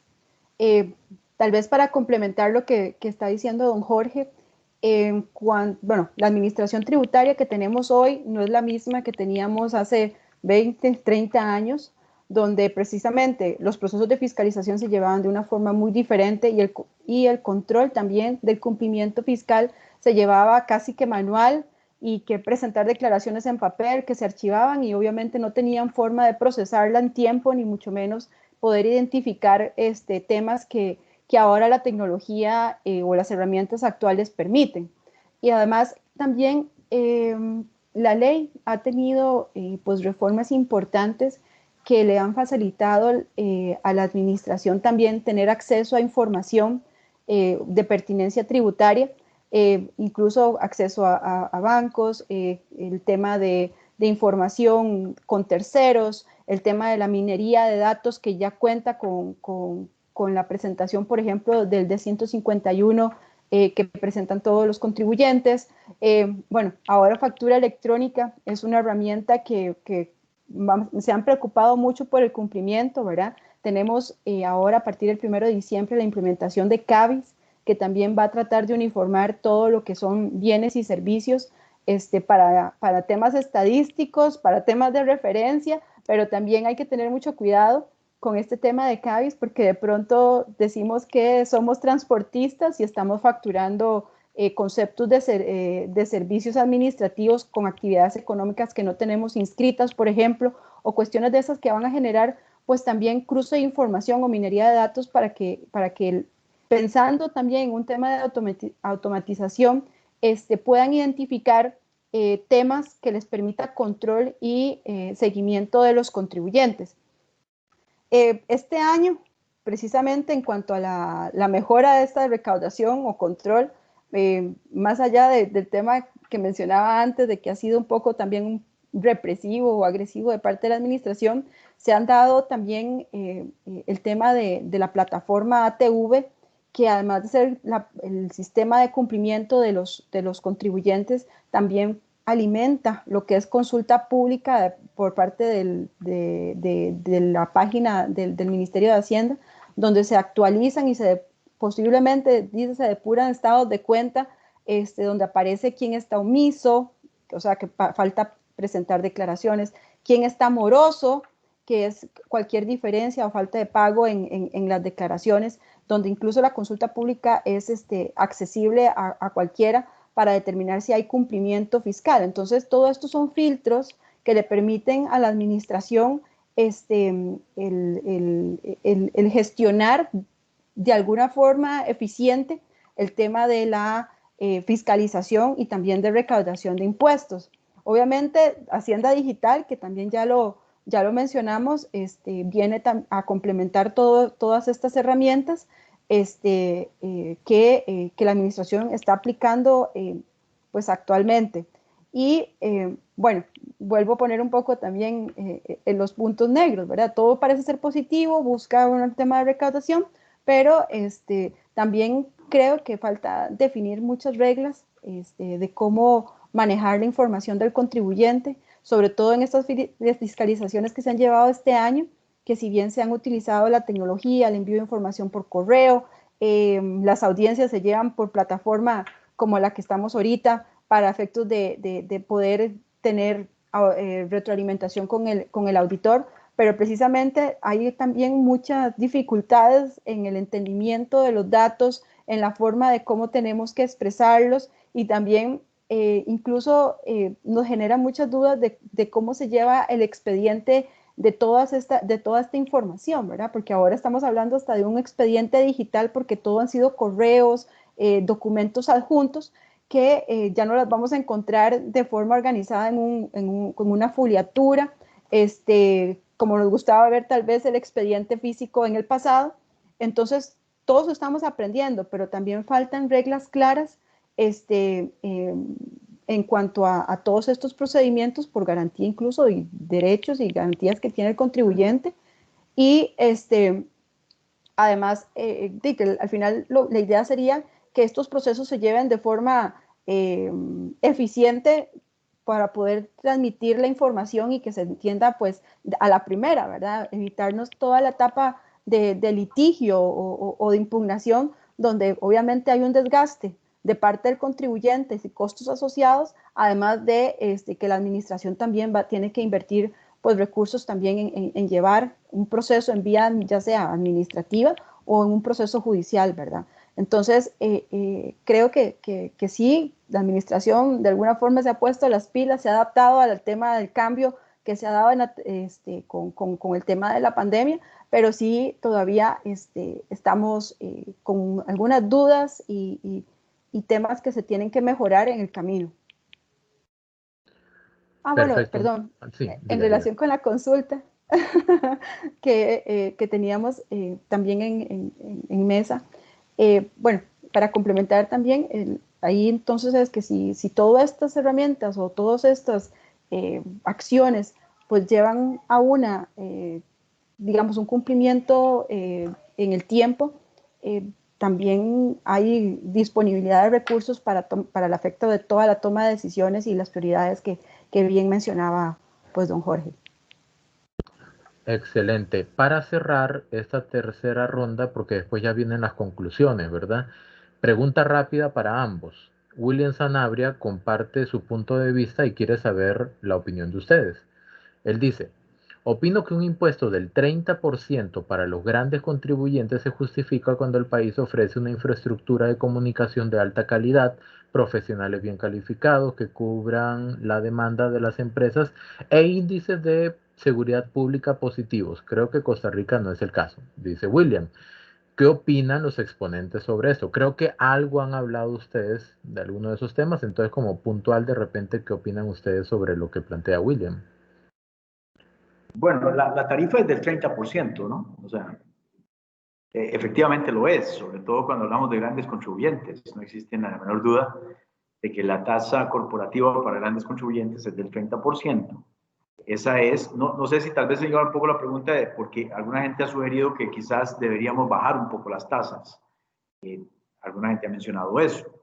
Pero hoy por hoy es del 30% y pareciera que eso no va a cambiar, no creo que en este momento, por más que se hable también de la reactivación, el gobierno esté dispuesto a ceder, el Ejecutivo, a algunos puntos de la tasa de impuestos sobre la renta, porque no estamos en un momento como para eso. Pero bueno, habiendo dicho eso, esa es la tasa con la que estamos. Efectivamente, los grandes contribuyentes han venido pagando el 30% siempre, o sea, eso ya, ya tenemos décadas de pagar esto, ¿verdad? El 30%. En algún momento estuvo al 36%, hay que decirlo, hubo un momento en el que hubo un aumento de 6 puntos a inicios, ¿verdad? Hace unos 20 años, para precisamente capearnos algunas crisis que tuvimos, iba bajando, ¿verdad? Pero ya eso fue como una contribución especial parecido, sin embargo no era una contribución especial en el tanto no se usó para un fin específico, sino que iba a caja única. Pero repito, incluso hemos estado en el 36%. Así como, por ejemplo, el tema del IVA en algún momento fue en 15%. No hemos estado toda la vida en el 13%, ni fue siempre el 10%, como alguna gente también dice, que haciendo reminiscencias, ¿no? Nosotros hemos soportado cargas diferentes en algún momento. Lo que sí queda claro es que estamos en el 30%, que coincido plenamente en que posiblemente y en las condiciones en las que estamos es justo por el momento que se quede así. Bueno, esas son las condiciones y parece que podemos lidiar con esto, o parece que podríamos. Y creo que el país, pues sí, ofrece una serie de cosas, eso lo comentaba con unos compañeros hoy al mediodía. No hay duda de que nosotros sí teníamos, yo no siento que la tengamos tanto ahora, pero sí teníamos una cierta ventaja en nuestro proceso educativo, hemos formado muy buenos profesionales, creo que la brecha se ha venido acortando con respecto a otros países de Centroamérica, ya nos están alcanzando, pero creo que efectivamente nosotros teníamos un puntaje muy alto en la formación de profesionales y que ahora nos toca volvernos a ver hacia adentro, no volver a ver hacia afuera, sino hacia adentro, determinar qué es lo que nos falta hacer para mantenernos siempre a la punta, porque efectivamente otras naciones del área centroamericana ya se nos quieren estar acercando. Y si nos descuidamos un poquito, puede ser que nos lleven después una ventaja. Sin embargo, coincido plenamente en que tenemos una formación de profesionales de muy alto nivel. Eso se reconoce a nivel internacional y es verdad. O sea, en la mayor parte de los foros donde uno participa, la verdad es que a los ticos no les va mal. Suelen ser gente que destaca, ¿no? Y esa es una realidad que hay que reconocer, lo que deja ver que aquí hay efectivamente una muy buena formación, pero repito, no podemos entrar en una complacencia tal que nos vamos a empezar a descuidar, sino que tenemos que seguir trabajando en mantener la ventaja que tenemos. Y efectivamente eso hay que trabajarlo todos los días. Es una conquista que la podemos perder en cualquier momento. Muchísimas gracias, don Jorge. Doña Silvia. Bueno, creo que ha sido un tema ahí de que nosotros tenemos una carga impositiva pues muy alta en comparación con otros países, pero como bien mencionaba don Jorge, la hemos tenido ya pues por varios años y que quizá quisiéramos tener como retribución mejores servicios o tener algunas mejoras, ¿verdad? Bueno, don Jorge habló del tema de educación, ¿verdad? También nosotros tenemos un sistema de salud, pues, público muy bueno en realidad en comparación con otros países. Quisiéramos más, sí, hay que mejorar, sí, pero en este momento, pues estamos, creo que muy enfocados al tema que estamos en este momento económico suponiendo, pues obviamente hay que hacer propuestas también en esas mejoras, pero eso ya nos quedará a nosotros como ciudadanos, ¿verdad? Y también con los que nos representan para efectos de pensar esto a futuro siempre que tengamos mejor retribución tal vez con el tema de la recaudación o del pago de los tributos. Excelente, muchísimas gracias a ambos.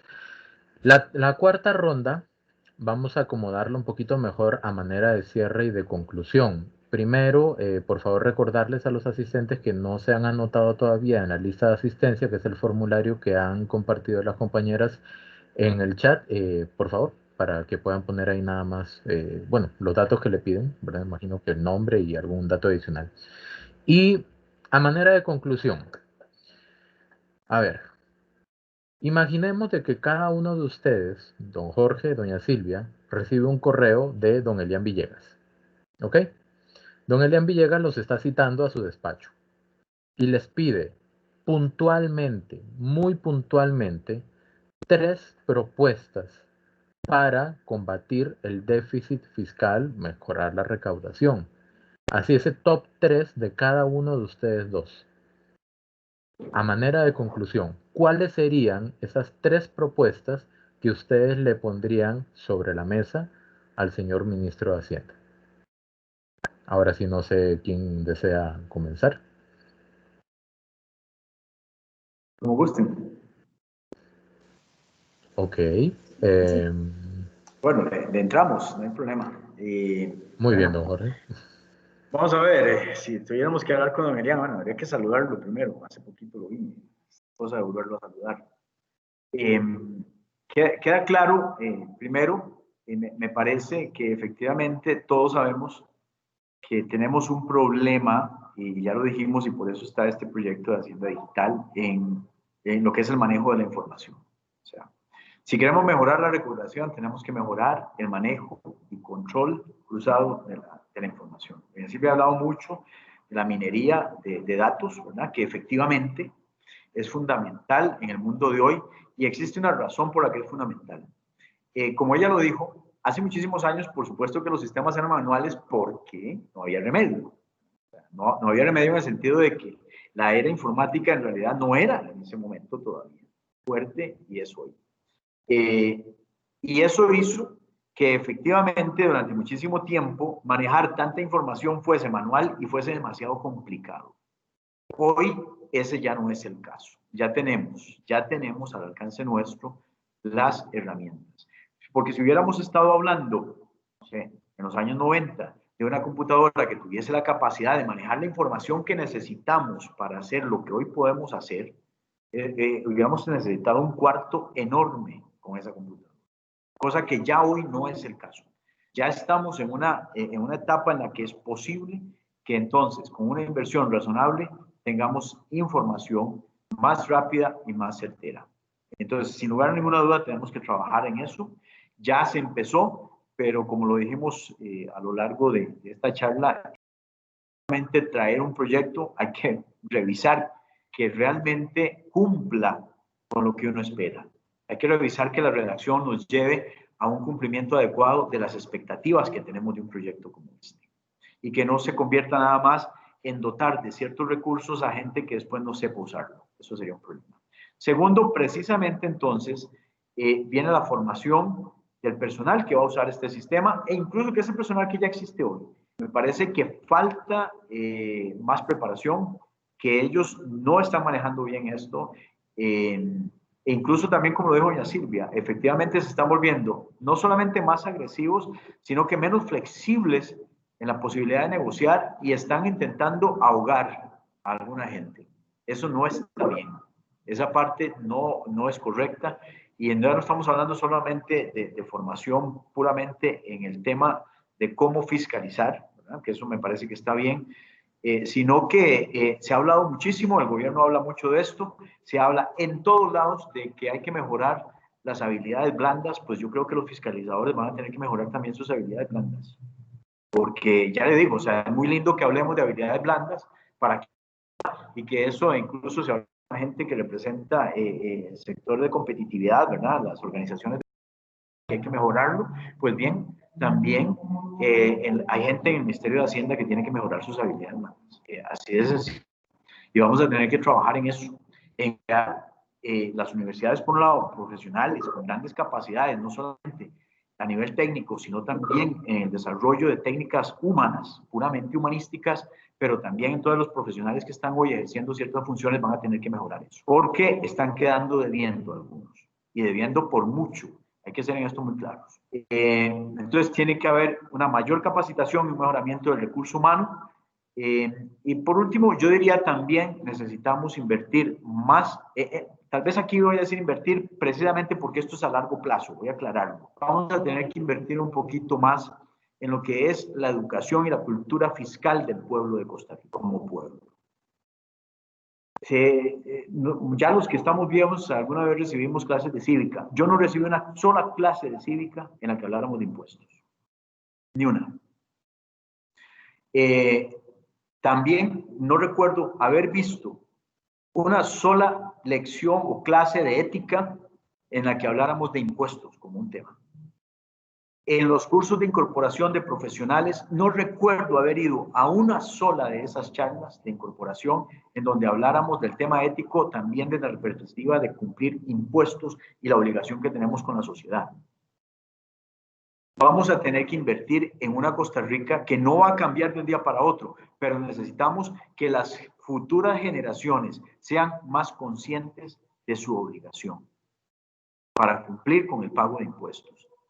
Y esto nos mete a todos en ese saco. Me refiero a todos los que de alguna u otra manera enseñamos. Yo daba clases también en las universidades, siempre insistí mucho en este tema, pero sí tengo que decir que no encontraba que fuera un tema de común acuerdo entre los profesores de que esto es algo que teníamos que ver y que teníamos que revisar. Nosotros tenemos que formar a un pueblo diferente, con una conciencia tributaria diferente, pero también que se entienda que si vamos a dar y vamos a pagar tributos, también tenemos la obligación de pedir cuentas. Y digo la obligación porque hay gente que le da pereza pedir cuentas. No es que solamente tienen el derecho, es que parece que no están interesados en pedir cuentas. No, tenemos que pedir cuentas de lo que está ocurriendo. Efectivamente, ahí vamos a tener que trabajar mucho, porque si queremos arreglar el problema fiscal de Costa Rica, no se trata de lo que va a pasar en el año 2020, 2021, 2022. Tenemos que preguntarnos qué va a pasar dentro de 30, 40 años. ¿Qué va a hacer Costa Rica? Y es hora de empezar a hacer cambios fundamentales en la forma en la que estamos educando a nuestros muchachos. Sí, tenemos que empezar a hacer ese cambio. Hay muchísima gente hoy que dice que paga cosas y uno pregunta, ¿será verdad o no? Solamente un comentario alrededor de esto porque me parece que es fundamental. Hace unos días salió en medios sociales alguien que decía que él pagaba entre el 40 y 50% en tributos. Yo le pedí entonces a un contador de una institución en la que trabajo que hiciera un cálculo de cómo alguien podía pagar entre 40 y 50%. Resulta que tendría que ganar más de 5 millones de colones para que llegara a eso.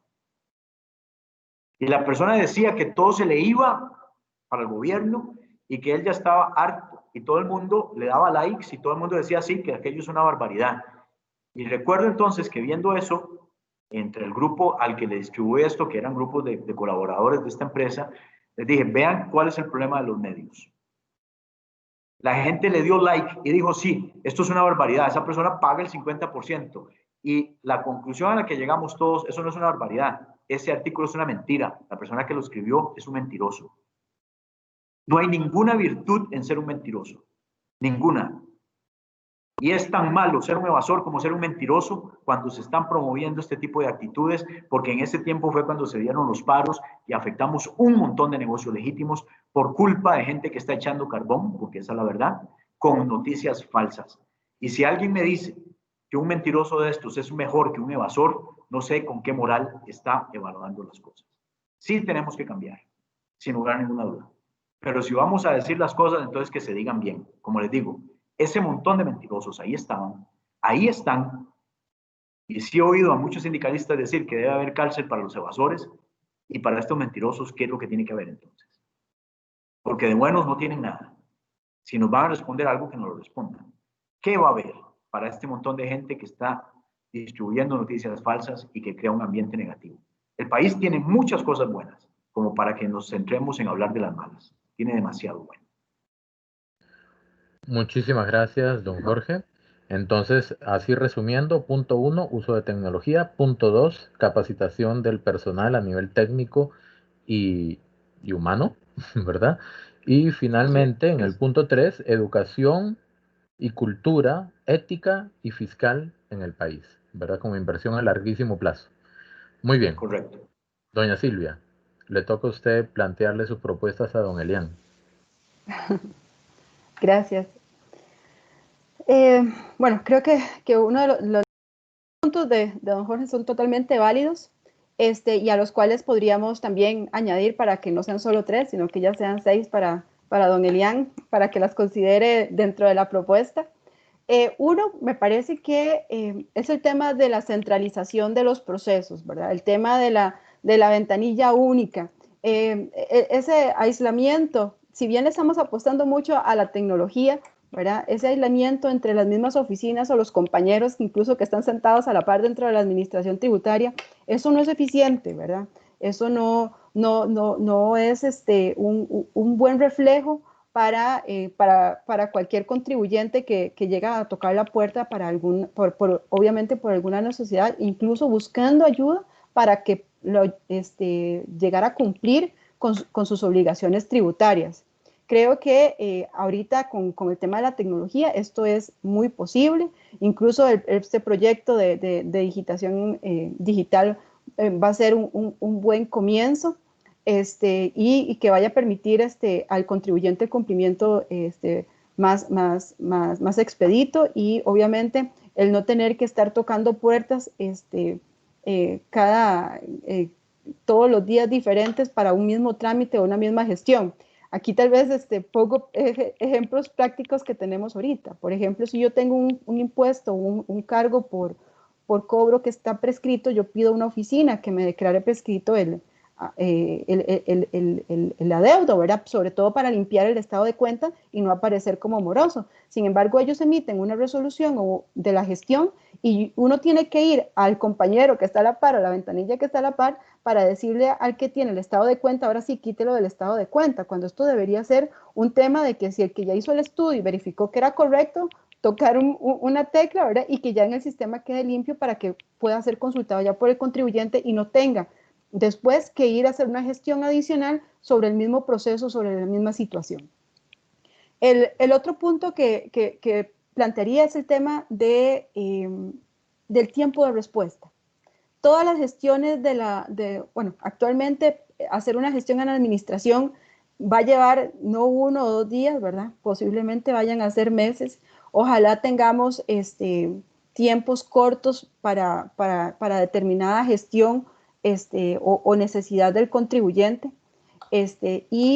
Por ejemplo, hay unas gestiones para realizar disminución o eliminación de pagos parciales, sobre todo en este año que hubo pandemia, muchos contribuyentes han tenido que obviamente más bien visualizan que este año se van a generar pérdidas y no pagos de impuestos y tienen cargados adelantos del impuesto sobre la renta que se calculan con los periodos anteriores, que tal vez sí han tenido pues un buen ejercicio fiscal. Entonces se llega a hacer las gestiones, hay fechas de pago, esas fechas se llegan y no se tiene la respuesta a tiempo, sino que se tiene incluso hasta un mes después del momento en que tenía que hacerse ese pago. Entonces, si la administración deniega el trámite por alguna razón, el contribuyente se encuentra en la obligación de hacer el pago y pagar intereses por ese mes de atraso que tuvo la misma administración. Entonces, ahí es donde uno dice hasta dónde esa eficiencia o el tiempo de respuesta de la administración también está perjudicando al contribuyente en el cumplimiento y en la obligación que incluso la misma normativa le obliga a hacer estas gestiones para poder estar en regla. Un tema importante también, como tercer punto, es, bueno, normativa que permita reglas claras. Este tema de la tecnología, como vino a cambiar un poquito las reglas del juego, siguen siendo en el fondo las mismas, ¿verdad? Pero sí debe darse normativa de cómo llevarse realmente estas gestiones. Se están comenzando tal vez a dar una plataforma que se dio con todo el tema de la pandemia para poder tramitar trámites en línea, por decirlo así.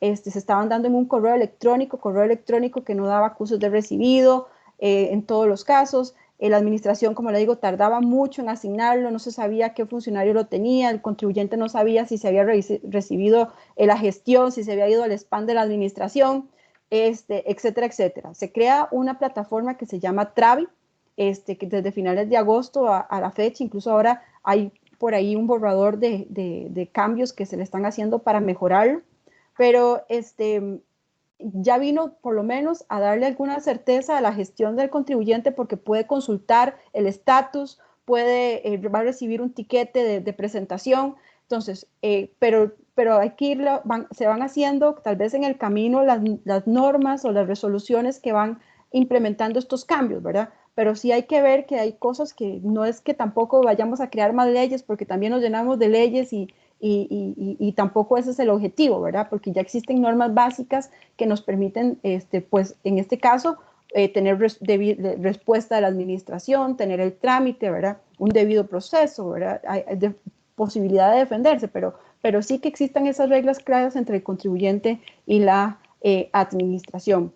Y ya como resumen de todo esto, algo que sí me parece que es fundamental. Hemos hablado de tecnología, que podría todas estas plataformas facilitarnos la vida a nosotros como contribuyentes, como también a la administración, pero también tenemos que revisar el acceso a la tecnología, el acceso al Internet, porque también hay contribuyentes y esto lo vimos tal vez en algún momento con la implementación de la factura electrónica, que hay pequeños agricultores, ¿verdad?, que incluso pues tienen problemas para accesar a una computadora o accesar a un Internet, ¿verdad? Entonces que también se consideren ese tipo de situaciones para que sea un tema accesible. Yo sé que se han hecho esfuerzos, la administración tiene kioscos donde tiene computadoras con Internet y demás para que el contribuyente pueda accesarlas, el que no tiene a mano este tipo de tecnología, pero digamos, esos son temas también que tendrían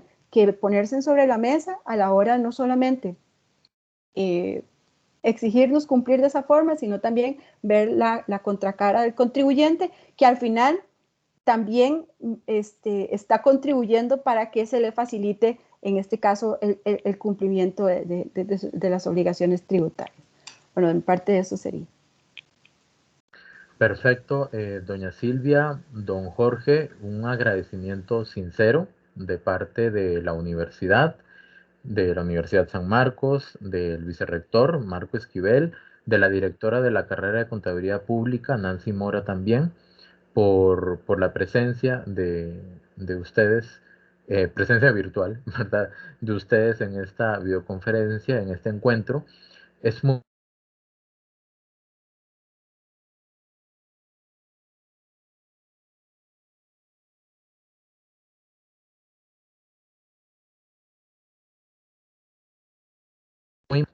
circunscrito a eso, también de conocer cómo es que funciona una materia pues tan compleja. Es un universo diferente y un idioma diferente, pero al final de cuentas es parte de la realidad y tenemos que dominarla, tenemos que manejarla. Los puntos de ustedes son muy válidos, ¿verdad? Los que plantean. Los de doña Silvia fueron, en resumen, centralización de procesos, tiempo de respuesta y normativa que permita reglas claras, o sea, no enredar más el asunto, ¿verdad? Y considero que ha sido pues muy valioso los aportes que ustedes han planteado el día de hoy. Les agradezco muchísimo nuevamente por su tiempo y por su prestancia también para contribuir con el conocimiento que al final de cuentas es el bien más, que nunca va a separarse de uno, ¿verdad? Inembargable, dicen por ahí. Entonces, nuevamente agradecerles muchísimo y ojalá que no sea la última vez que nos visitan aquí por esta plataforma, ¿verdad? Y cuando las cosas cambien, de repente por ahí tenerlos también en la universidad.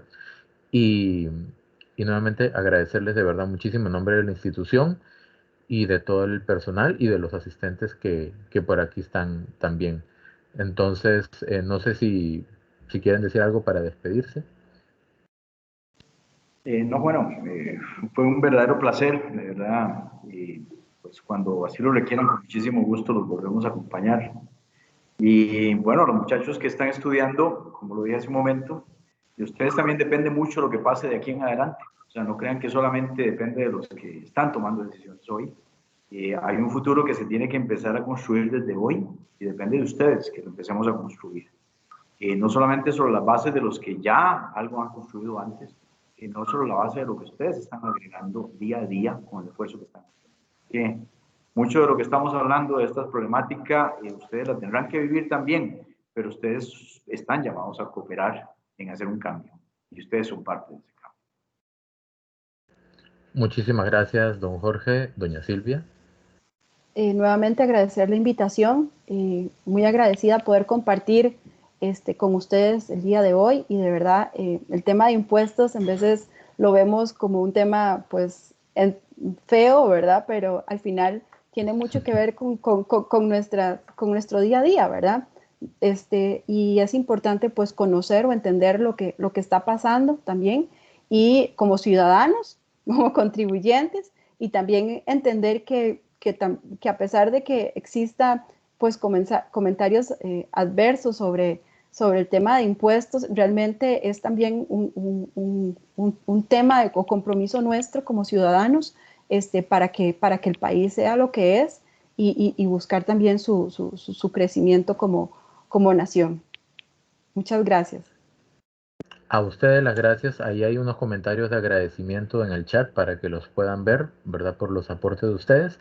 Y con esto, doña Silvia, don Jorge, compañeros y asistentes, estaríamos dando por concluida la cátedra Manuel Aragón sobre el análisis de la situación fiscal del país en este inolvidable año 2020. Muchísimas gracias de verdad. Tengan todos una excelente noche y cerramos agradeciendo nuevamente a doña Silvia y don Jorge por su importante presencia el día de hoy. Muchísimas gracias. Buenas noches, que estén muy bien. Buenas noches, gracias. Muy buenas noches.